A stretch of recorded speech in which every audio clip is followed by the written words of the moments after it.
बारे में डॉक्टर साहब, डॉक्टर फैसल साहब, prime minister special assistant on health, वो आपको बताएंगे।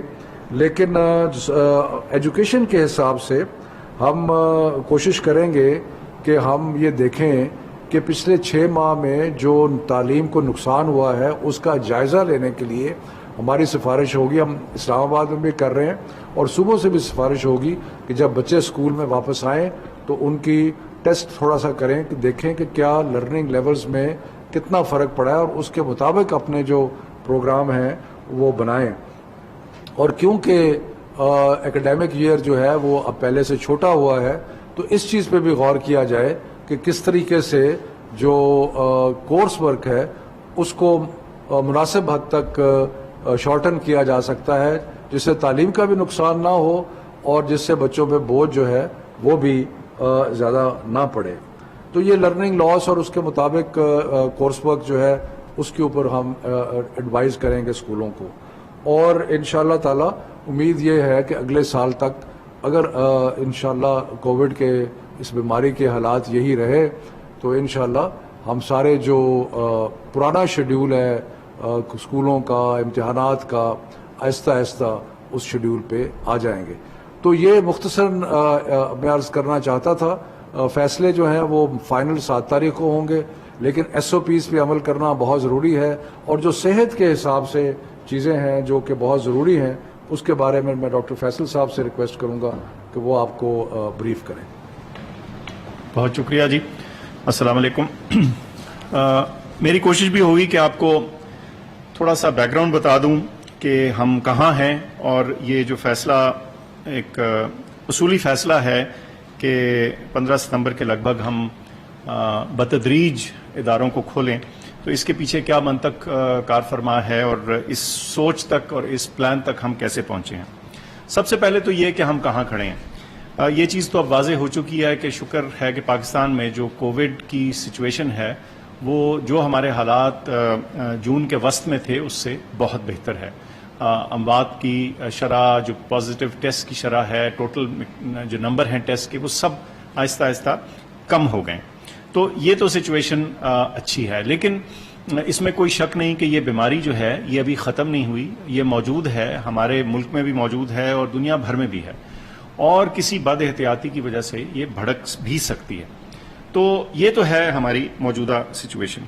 अब मार्च के वस्त में चलते हैं जब ये फैसला हुआ कि ये तालीमी इदारे जो हैं इनको बंद किया जाए।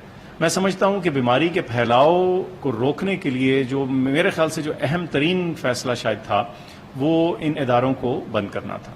उसकी वजह यह है कि हमारे तालीमी इदारों में तकरीबन 50 मिलियन 5 करोड़ बच्चे और नौजवान पढ़ते हैं। तो ये इतनी बड़ी नंबर है लोगों का, बच्चों का, जिनसे बीमारी के फैलाव में ज्यादती हो सकती थी, बढ़ाव हो सकता था।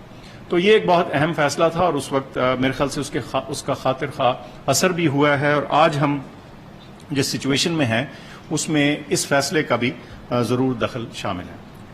अब मसला ये है कि हम एक हद तक ही या एक लिमिट तक ही इन स्कूलों को और इदारों को बंद रख सकते हैं।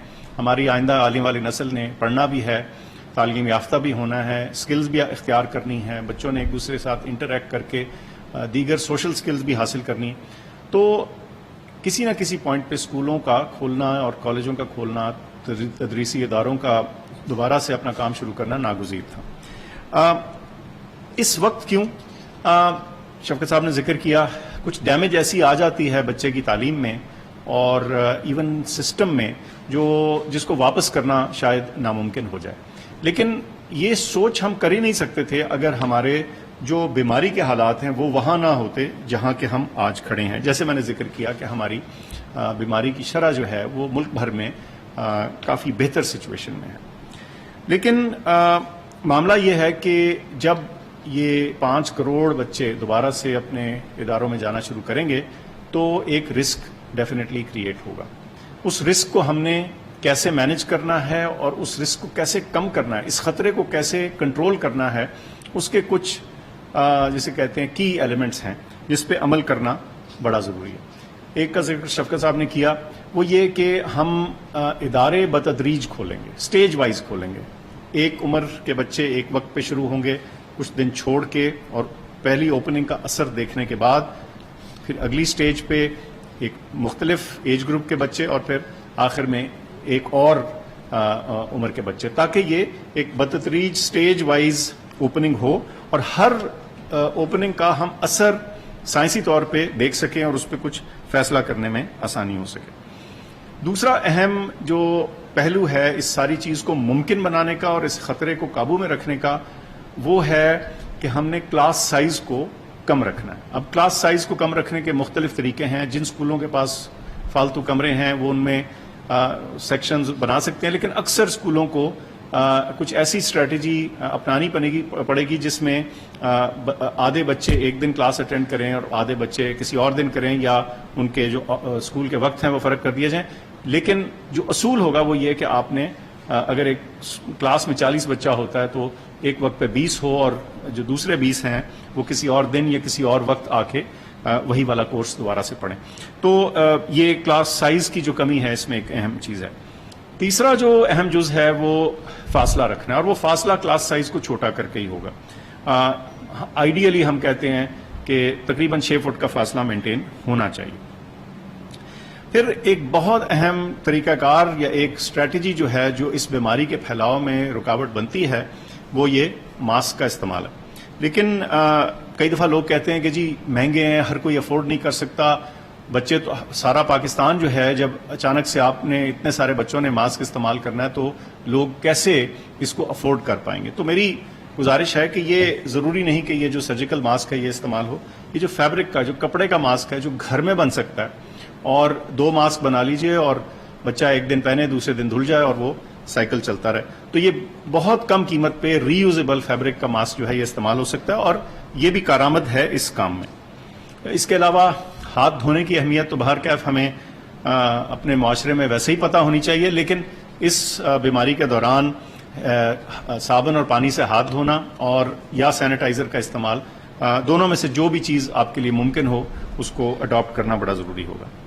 ایک ایلیمنٹ اس کھولنے میں، اس کو سیف بنانے میں اور اس کو ایک منطقی رخ دینے میں اس چیز کا ہے کہ جو ادارے کھلیں گے اس میں سے چند ہم چن کے جو ہے اس پہ سیریل سینٹینل ٹیسٹنگ کریں گے، یعنی ادارے چن کے ان میں ایک پروپورشن آف ٹیچرز اور بچے جو ہیں ان کو ہر 2 ہفتے کے بعد ٹیسٹ کیا جائے گا، یہ دیکھنے کے لیے کہ بیماری کا پھیلاؤ کس طرف کو جا رہا ہے، اور خدا نخواستہ کوئی ہمیں اپنے فیصلے پہ نظر ثانی کرنے کی ضرورت تو نہیں۔ اچھا، یہ سارا کام صرف آپ کے اسکول یا آپ کا ملک یا آپ کا شہر یا صوبہ اس کو اکیلے سے مینج نہیں کر سکتا۔ جیسے میں نے عرض کی 3 لاکھ کے قریب اسکول ہیں، 5 کروڑ بچہ ہے، 20 لاکھ کے قریب ٹیچرز ہیں، پڑھانے والے ہیں، تو کچھ اس میں رول اور جسے کہتے ہیں نا حصہ ہمیں بطور ماں باپ بطور ٹیچرز بھی ڈالنا پڑے گا۔ اور وہ کیا ہے؟ سب سے پہلے تو یہ کہ آپ اپنے ادارے کے ساتھ جدھر آپ کا بچہ جا رہا ہے اس سے کوآپریٹ کریں، جو وہ انسٹرکشنز دے رہے ہیں، جو آپ کو احتیاطی تدابیر بتا رہے ہیں اس پہ عمل کرنے کی کوشش کریں۔ اپنے آپ کو اس کے بارے میں تعلیم دلوائیں، سمجھیں اس مسئلے کو، یہ ہے کیا، اس کی رکاوٹ کیسے ہوتی ہے، اور وہی تعلیم پھر آپ اپنے بچے کو بھی دیں۔ ان کو ہدایت کیجئے کہ ماسک کا استعمال ضرور کیجئے، کیونکہ یہ اس بیماری کے پھیلاؤ میں ایک بہت اہم رکاوٹ ثابت ہوتا ہے۔ فاصلہ رکھنا سکھائیے، اور 2 اور چھوٹی چھوٹی احتیاطی تدابیر ہیں جن کا میں ذکر کر دوں۔ خاص طور پہ جو بچے اگر ان کو کوئی ایسی بیماری ہے جس میں ان کی قوت مدافعت کم ہے یا وہ بیمار ہیں تو ان کو اس پہلے مرحلے میں اسکول نہ بھیجیے۔ اس کے علاوہ جن گھروں میں بزرگ موجود ہیں، جب بچے گھر میں آتے ہیں تو اس میں بھی تھوڑی سی احتیاط رکھیے کہ جو خاص طور پہ بیمار یا نحیف ہمارے بزرگ ہیں ان سے تھوڑا سا فاصلہ رکھا جائے ان بچوں کا۔ اب ہم یہ بھی سمجھتے ہیں کہ چونکہ ہم سارے ملک کے لیے ایک سیٹ ہدایات کا دے رہے ہیں، یہ ہر چیز ہر ایک پہ ایگزیکٹلی اسی طرح فٹ نہیں ہو پائے گی، ہر ایک کے لیے کچھ نہ کچھ اس میں ایڈجسٹمنٹ اور جسے کہتے ہیں اڈاپشن کی ضرورت پڑے گی۔ تو میں سمجھتا ہوں کہ ہم ایک بہت کیپیبل ہمارا ملک ہے، آپ کے سامنے ہماری کووڈ رسپانس ہے، ہمارے لوگوں کی کوآپریشن سے یہاں تک ہم شکر ہے ہم پہنچے ہیں۔ تو میرا یقین ہے کہ اگر ہم بطور ماں باپ اس کو اڈاپٹ کر لیں اس مسئلے کو، کہ ہم سمجھ لیں کہ ہم نے اس میں ताउन करना है स्कूल का और इंतजामिया का, तो मैं समझता हूं कि इस मुश्किल मरहले से भी हम सुरखरू होकर गुजर जाएंगे। बहुत शुक्रिया।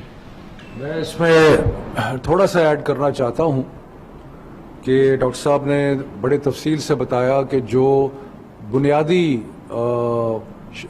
स्टैंडर्ड ऑपरेटिंग प्रोसीजर्स हैं वो अपनाने बहुत ज़रूरी हैं, लेकिन इन सब चीज़ों को करने के लिए टीचर्स का और हेड टीचर्स का एक बहुत बड़ा रोल है, इसलिए कि वालिदैन इंशाअल्लाह ताला अपनी तरफ से पूरी कोशिश करेंगे और जो भी SOPs हैं, मास्क हो गया बच्चों के लिए, वो सारे चीज़ें करेंगे। लेकिन जब एक दफ़ा बच्चा स्कूल में आ जाता है तो उसके बाद जिम्मेदारी जो है वो जो हेड टीचर्स हैं और जो टीचर्स हैं उनकी जिम्मेदारी बनती है। तो उसके लिए बहुत ज़रूरी है कि जैसे डॉक्टर साहब ने कहा कि डेंसिटी कम करके, स्पेसिंग करके, वेंटिलेशन का ख्याल रखना और इंश्योर करना कि ये सारे जितने भी चीज़ें प्रिस्क्राइब की गई हैं उन पे अमल दरामद हो।